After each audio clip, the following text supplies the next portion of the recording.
I just got two for you. One, just how Deuce and I guess even Taz are doing with their lower halves, and then you mentioned their guard shooting and their bigs defensively for Baylor, but their backcourt is very good defensively. Um, that seems to me, just watching your offense against their defense in the backcourt, seems like a pretty good matchup at this time of the year.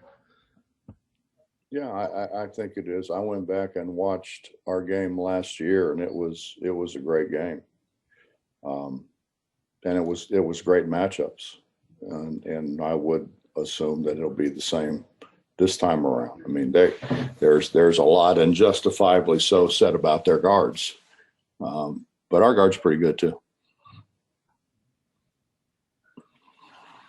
And then how are Deuce and Taz doing? How are they doing? Yeah, they're doing fine. They're doing fine. I mean, we didn't do much yesterday in terms of running up and down and playing. We got some shots, and we looked at a lot of film and tried to have them understand philosophically what we were trying to do. But I mean, you can't put it all into 2 days and play that game, and then you're so tired after that game you can't play the next two. Mm. Substitutions really are more to get fresh legs in the game, more than anything else. I mean, there are times I think when somebody will change lineups and we think we have a better matchup if we put whomever so and so in. But the majority of substitutions for us is to keep fresh legs on the floor. You got a big blackboard in the film room, and they do it. We've got guys on our team that know where we are and what has to happen and who's coming next, and so much so that they have their net ranking up there. But that's our players. That's not the coaching staff. I think last year hit them really hard. The idea that it could be taken away from you in a matter of seconds. I mean, we're all sitting there getting ready to go to shoot around, and all of a sudden, Shane comes down and said, hey, it's over. No more basketball till next year. I mean, that hits you hard, man.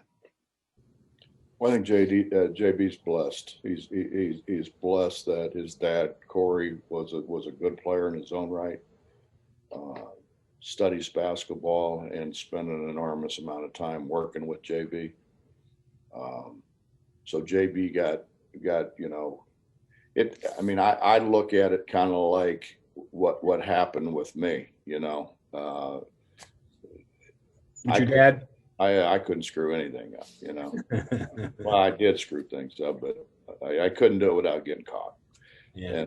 And I think and Corey has spent an enormous amount of time, just he and JB in the gym, and smart enough to know when maybe let's bring somebody else in because he's tired of hearing the same voice.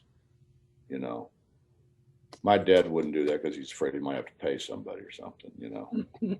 As long as money wasn't involved, he might have done it. But Corey has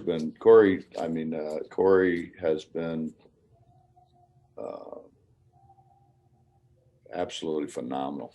And I said this to Fran Frischella, Corey and I were talking. JB came down here for a visit. We're just it was either the first day of school or we were going to start school the next day.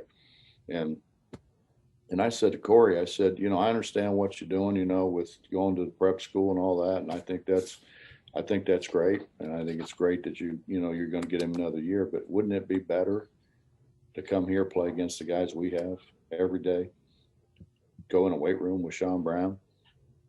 A lot of those prep schools don't even have weight rooms, and have a guy who's trained pros, multiple times.